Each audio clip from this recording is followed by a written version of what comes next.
Stay tuned for the Joan Quinn Profiles. Joan served the state of California as a member on the Arts Council and on the Film Commission. She was formerly on the Architectural Commission and fulfilled 2 terms on the Fine Arts Commission for the city of Beverly Hills. As an editor for Andy Warhol's Interview magazine, Condé Nast Publications, and the Hearst Corporation, Joan covered the world of fashion, the mysteries of food, the excitement of theater, and the international art scene. She continues to find people who are on the cutting edge of their professions. Here's Joan Agajanian Quinn. Hi, I'm Joan Quinn, and welcome to the Joan Quinn Profiles. We're taping here at the Hollywood Museum on Highland, and we're at the between Sunset and Hollywood Boulevard, and we're in the old Max Factor building. It's an historic place, so please visit here. Our guests are author Danile Melnick and hat designer Piers Atkinson. Author Danile Melnick was born and raised in Los Angeles. He graduated from UC Berkeley with a PhD, and he actually went back and taught at Berkeley. And he taught at Cleveland State University, where he retired as professor of English emeritus. He lives in Cleveland now, but he's visiting LA with his book, The Ash Tree, and he has a lot of family here and a lot of friends. He wrote The Ash Tree in Cleveland, and he's still teaching at Case Western, right? Right. So That's it. when you went to Berkeley, what path did you think you were going to follow? Right. My initial major, I think, was math, and then I went to physics, then I went to psychology. Oh, cerebral. I thought I would be a physician. My father was a physician. I see. And so I started taking pre-med courses, but I was drawn to English. So, That's so really I graduated different, in English. isn't it? Yes, Very it different. was quite a transition. Was it a thought process, too, that's so different? It must be. Yes, it was, and I loved the imagination and the literature, and so that's what drew me in. I was always interested, of course, in sort of the philosophy of science and those sorts of things. But did you write about those things then? I did somewhat. You know, I initially wrote poetry So it and was some kind of in the stories. background? That's right, exactly. And I started writing stories when I was in graduate school. I stayed in Berkeley and got all my degrees at Berkeley. Where did you live down here in LA? Yes, mainly I was born in Pasadena, Oh, so but West LA was where And I you lived. went to school there? Went to high school? I went to elementary school, junior high school, and then my father decided to move us to the Valley. And he was a physician at the VA in Sylmar. Way in yes, the Valley. Oh, yes, and we live right near there. But it's funny because Pasadena and Sylmar are both really hot places. They're very aren't they? hot Warm. places. That's very right. warm Exactly. temperature. Right, but I was an Angelino. Yes, you know? I know, and we're so Right. happy that you're here for these few minutes I while know, you're. that's right. Well, I Exactly. think you came for the celebration of the centennial for the genocide, the Armenian genocide. Exactly. That's right. So we will talk about that. Wonderful. When did you start Yeah. writing actually as a novelist? Right. My first effort as a novelist really was in the 80s. And I developed a novel that I circulated, and some wonderful agent tried to circulate it and said it would be a great bestseller. It never was published. It was never published? No. Was he an agent? He was an agent, a wonderful agent, and with Curtis Brown. But Do we still have it? Do you still have it? It's around. Yes, I decided to publish it on my own some years later. And what was it about? It was basically about Israel, because my parents are Jewish, and my mother was from Constantinople. And wow, as she really? called it, and Of course it was, right, wasn't it? right. In its glory day. That's right. That's it. And my father was from Poland. They both came in the age of 5 or 7 to America. That's right. But in any case, so it was about Israel. Yeah, it was about Israel and about the whole issue of, the issue of the sort of power that's wielded within Israel and the struggle between different values. You've got to rewrite it. I do. Will you rewrite it? Right, because I think the next novel was about what you knew in West LA. That's right. It was Hungry Generations. Unbelievable. Great. Right. How did you research it? Right. My father was a physician, but he was also an amateur violinist. And, he was a member of the Doctors Orchestra and such. So he would bring musicians into the home. And I learned a great deal about their attitudes. Immigrants, Yes, right? exactly. There was in the 30s and 40s. But you were living in West LA, and that's where many of those people lived. That's right, absolutely. Santa Monica That's Canyon. Exactly, please. That's right. So Schoenberg lived there, and Stravinsky lived there, and Horowitz and Heifetz, etc. Unbelievable. So it was so much fun. Isherwood, the writers, that's Christopher right. lived Exactly, there. That's right. So I wrote about an imagined pianist named Alexander Petrov. And he was had a family he had raised in Los Angeles, even though he himself was from Europe and had fled the Nazis. Oh, I would love to read that. Well, because did you build it on people you knew? To a certain extent. There are echoes of a lot of the people I knew and that I found out about by researching Los Angeles in the 40s and 50s. Right. So, did you go to any of those houses? Yes, you did? I did. I couldn't resist. I know. But it was the agent for Aldous Huxley. Doris Halsey was her name, and she. I circulated it to her, and she called me up and said, "This is a beautiful novel." It's so interesting. However, she said, it's unlikely that a major publishing house will buy it. So it was when iUniverse was first starting a publishing on-demand company. Yes. And so she had it published there. Good so it for came out her. in 2004. Oh, great. Yes. And then that was very interesting. Yes. The Ash Tree is very interesting because it's built on memoirs from your wife's family. Your wife is Armenian, Armenian Christian. That's right. You're Jewish. That's right. But you went through the same thing that the Armenians went through. Exactly. That's and right. So tell us about the Ash Tree. What does the title mean? Right. What does the title mean? Well, it means a couple of things. Initially, of course, the whole idea of a tree that has the name ash in it.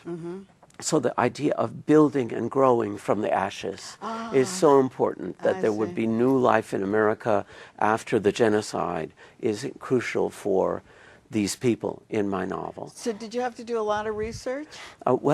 I did a fair amount of research, but I heard so many stories from my family, and I put them in the novel. From the Armenian From family the Armenian, or the Jewish family? From the Armenian family. Because why would you take the path Yes. of a novel form Yes. when you have all these true stories at your fingertips? That's right. Well, one reason was that Mark Arax had written a wonderful memoir about his father and about the loss of his father.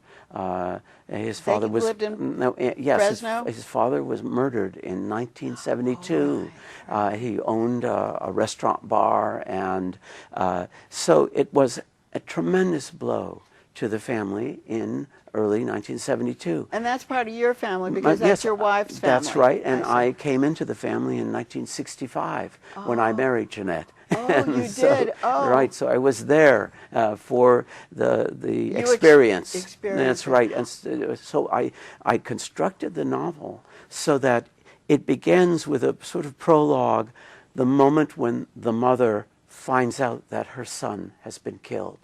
And then I plunge back in time to when Armen, my character, comes to America and has his memories of the genocide and is trying to build a life.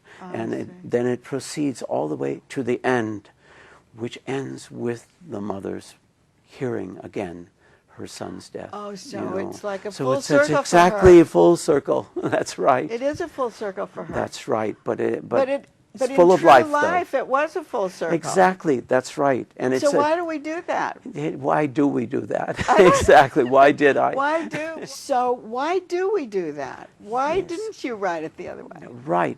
I wanted to be able to get into the psychological layers of these people. And also, many of the stories are oriented around the males' voices.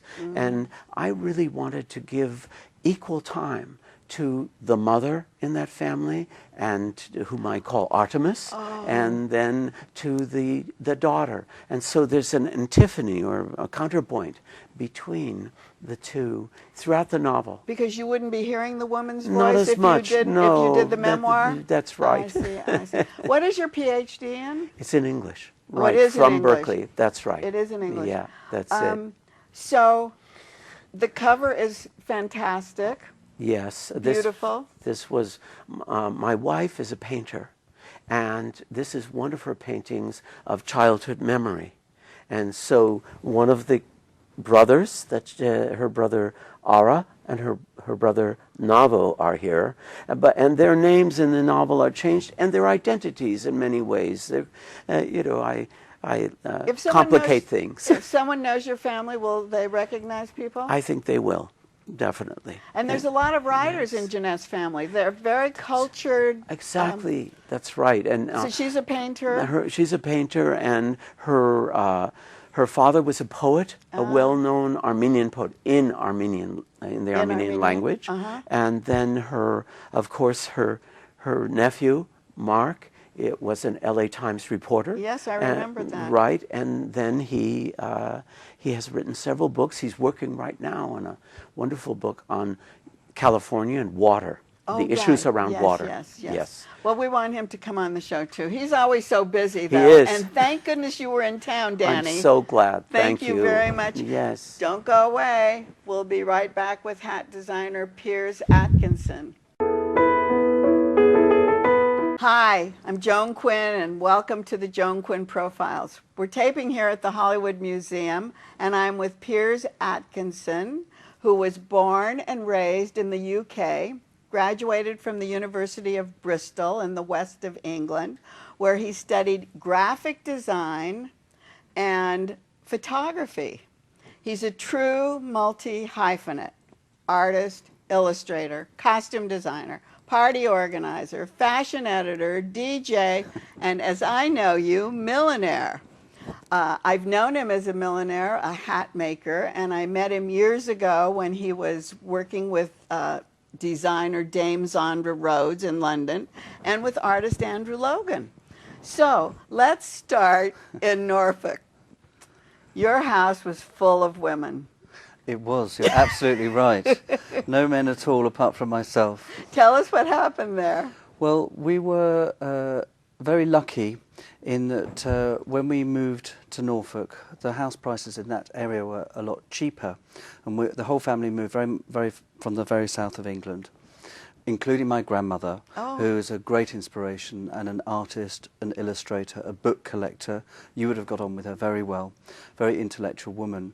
So I lived with my grandmother, my mother, her daughter, obviously brought me up, and then my sister, who is just a couple of years younger than me. So those three women had very sort of great strengths that encouraged me. My grandmother, the artist, my mum, the kind of creative maker and craftsperson, and then my sister has this wonderful poise and posture, and I suppose you could call her my muse. And the thing, though, is they were all doing handwork, and they were all doing things that I guess you were involved in.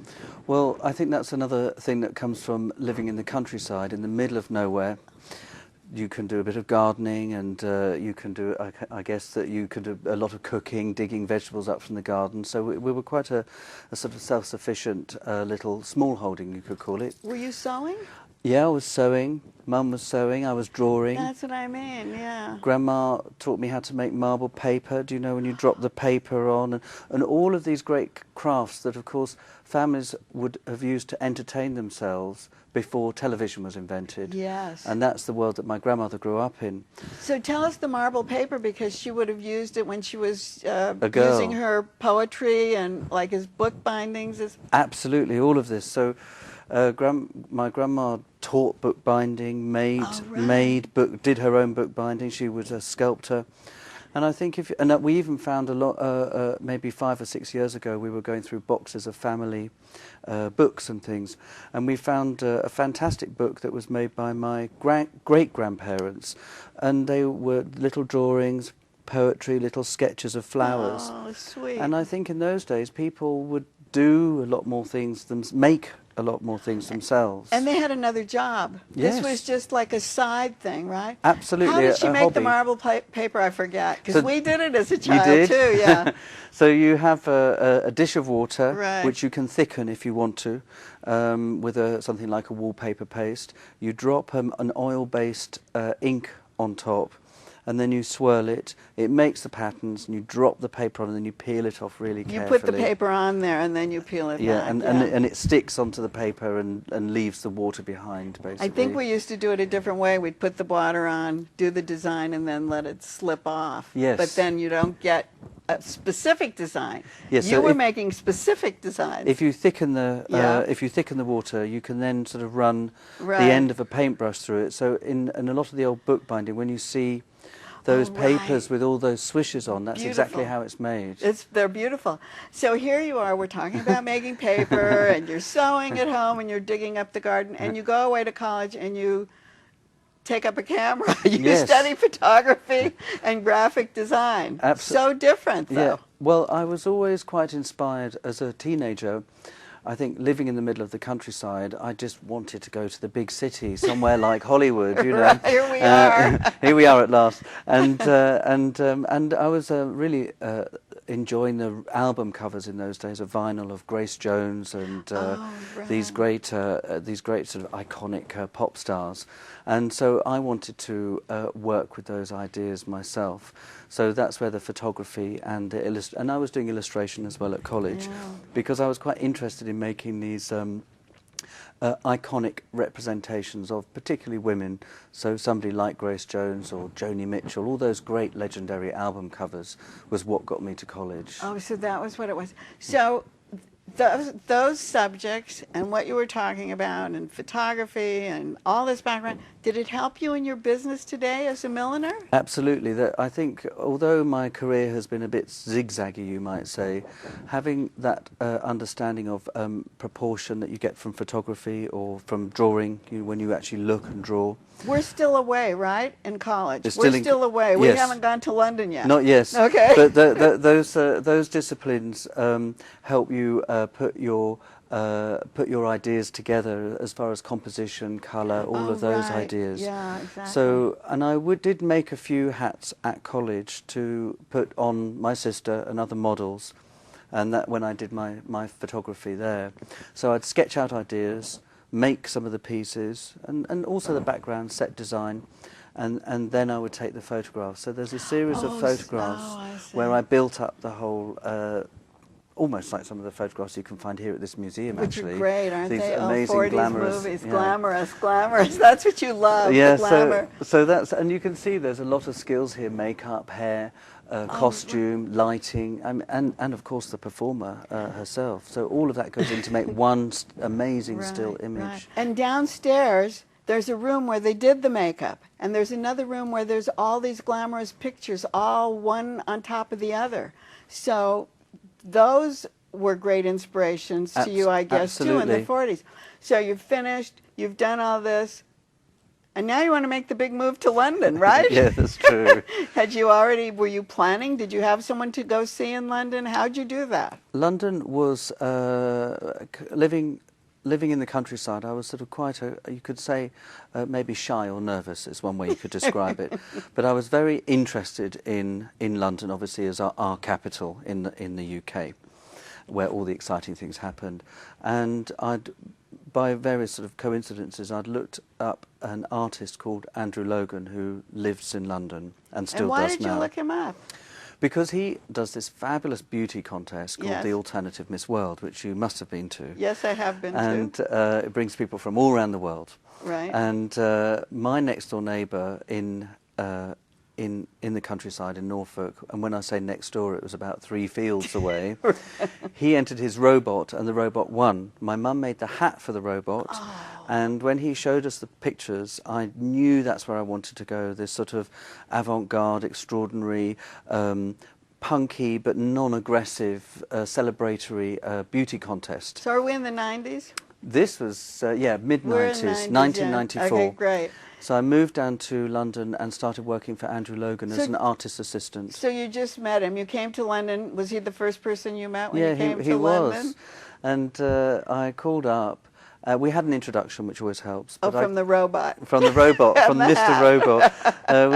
We had an introduction, and we got on very well. And I was his intern for a while. Oh, fabulous. And then I became sort of part of the family there, you might say. Yes, and where was he, at London Bridge at that time? Was that amazing house in London Bridge. Yeah, that was great. And he's moved to the Glass House after that, Yes. and different wonderful places. And were you doing your own work along the way? Trying to, but of course if you don't have an audience, it's very hard to motivate yourself. And this is something I'm telling to lots of very talented young people I meet today, is that you've got to force yourself to work, just so that you have something to show. Just keep working. Yeah. Well, And that's what artists do. You have to, but one of the strange things that in the modern times that we live in is I think people feel that they need to be as good as the greats straight away rather than allow themselves to grow. But that's what's happened with a lot of artists, where there'll Yeah. be an artist assistant and they'll go, I can do the same thing he does, without feeling that there's time that Yes. has to be put into it, I right? think that time and fermentation and growth is very important. I agree. And all of those sort of mistakes and pitfalls and maybe your weaknesses almost can turn into your great strengths. They give you an artist their hand. You're learning, and your hand is in it, because Yeah. I always think that's so important. And all of the work you do, your hand is in it. Yes, right? I think because so. you learned it. I think all but of those things, and even with your eye or your sense of humour, your confidence and your hand, as you say, all go to make anything from a drawing to these photographs to the hat. Yes, so you met Dame Zandra. Yes. Before she was Dame Zandra. Yes. Yes. And did you work with her? Yes, I met her. I was working at one of Andrew's parties. I think I was just opening the door and making sure that everyone was sort of welcome. And I had a funny outfit on, which was based on the village people, doing their YMCA. Right. So I was in a builder's outfit with a sparkly builder's hat. Did you make your hat? Yeah, made that hat. And she saw it, and because that was when she was building her amazing museum just round the right. corner. So she then asked if I would wear the same outfit and do the same for her at her launch building party. Oh, that's where I saw you. Yeah, that's They where we came very to first that. met. Was that That's where when we very first first met. And so I was wearing that funny outfit, and we became friends. So maybe I have a picture of you. You will do. That's great. And then you became friends. Yeah. And then the piece de resistance for me was when she wore your fascinator to Buckingham Palace, Yes. when she was invested as a dame. That was a great honour for me. I think one is for that hat to go through that process and walk through those very glamorous ancient halls, you might say. So for me as a milliner to see my hat go there, but also as a friend of Zandra's, and I was so proud that she came to me, and so proud of her for looking and being as wonderful as she is, and going through that experience too. So it was a double whammy for me. Really, That one. and I was thrilled that I was invited to go, Yes. because she could only take 2 guests or Yes. 3 guests with her, and I was thrilled. And when I saw her that morning, and her hat was so beautiful as an egg, That's right. it was so great. Piers made it for me. It was really a moment. She's wonderful. It was with her bright pink hair and then an electric blue hat we made, So and a beautiful. big sparkly egg on the top that we'd put a little bit of her textile design into the sparkle there. And what did so- you do? Have to glue all those? Yeah, little... one by one with tweezers. With tweezers. Yeah, tweezers and a yes. dot of glue, and you stick them on. Oh. Well, we have a lot of your hats on the stage right here. This one looks like Frida Kahlo. Now this is quite a nice piece. It was we're here for Brit Week in California. Yes, Brit Week. And it's great. And we had we were asked to make a red, white, and blue hat for the foyer of the Shangri-La Hotel.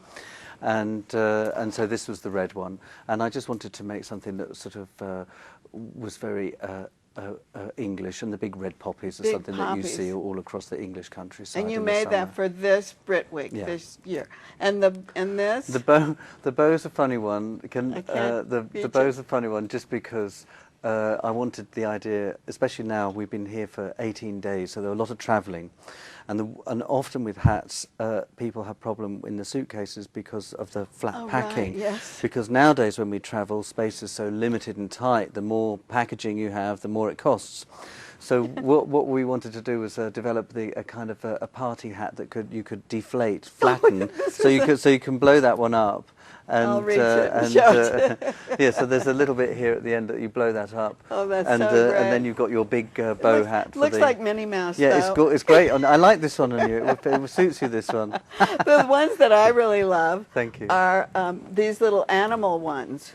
Yes, this is brand new. And we did some cat-inspired tiny hats. They come in two sizes. This is the smaller one. Is this a cat? This is the Looks cat. like yeah. cat and mouse. Cat and mouse. I think if we round his ears, we could do a grey one and do a mouse. And we've done a leopard printy one as But well. these are called fascinators, right?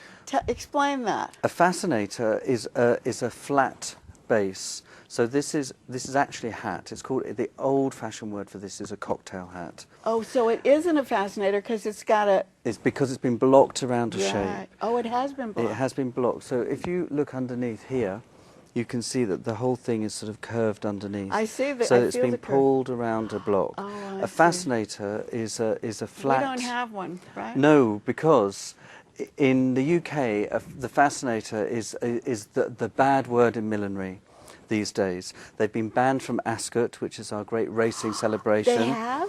So the smallest hat you can possibly wear is this, and because it's been blocked, it is a hat. But anything smaller than this and flatter than this has been very banned. Interesting. Well, what about the cherries behind you? Could you wear Now, that to Ascot? The cherries, this is our most famous design, and Rihanna wore this, and The great singer? The great singer Rihanna wore this, and this is a good one on you too. And this is again inspired by Hollywood. It's the pink stars, the pink glittery stars in your sidewalks here. Oh, let's show that, though, because we're at the Hollywood inspired these Museum, two, exactly. and outside are So, these, a bit of right? pink sparkle, and it's for tourists, for me as a Londoner coming here and seeing those pink stars and the names on the streets is actually very exciting. So this for us. is a real Hollywood Yeah. Museum, That's the- Hollywood Walk of Fame. That's the Hollywood Walk of Fame inspired hat. It's great. Fantastic. And we have, well, see, this I would have called a fascinator too, but it's been put on a block. So this has been put on a block, Yes, and that's a summer I see hat. what you're saying now. And made out of a straw. This one. And what about the veiling? So I think every milliner kind of develops various techniques that you could say were special to them. And I love veils, having kind of grown up and watched Joan Collins as Alexis in Right. in Dynasty. She was a great hat and veil wearer. And So here's we more always veils. use a lot of veils. And this one's got the bows and crystalline, which is kind of very pretty and feminine. This is quite a lighter veil becomes quite bridal. So this is a sort Very of beautiful. mad Hollywood bride. Tell us who's worn your hats. I know you have a list of celebrities. You just mentioned Rihanna. Well, yes, Royalty. some royalty. The princesses of York wear our hats, and other various sort of titled members of the aristocracy in the UK. Beyonce, Lady Gaga, Rihanna. I think we said. So many. Kate Moss, Cara Delevingne, today's top model. They've been in museums. Yes, They've been in museum absolutely. shows. They've been in many, many magazines. And you have shops in or they sell in shops in the Middle East. That's right. And all over the U.S. and in Asia. Yeah, China and Korea and Japan are very, very popular for us as well. I'm so glad you were in town, Yes, Piers, because I perfect. only see you in London, so I'm glad you were here, and thank you so much. Thank you, Joan. It's always a pleasure to see you too.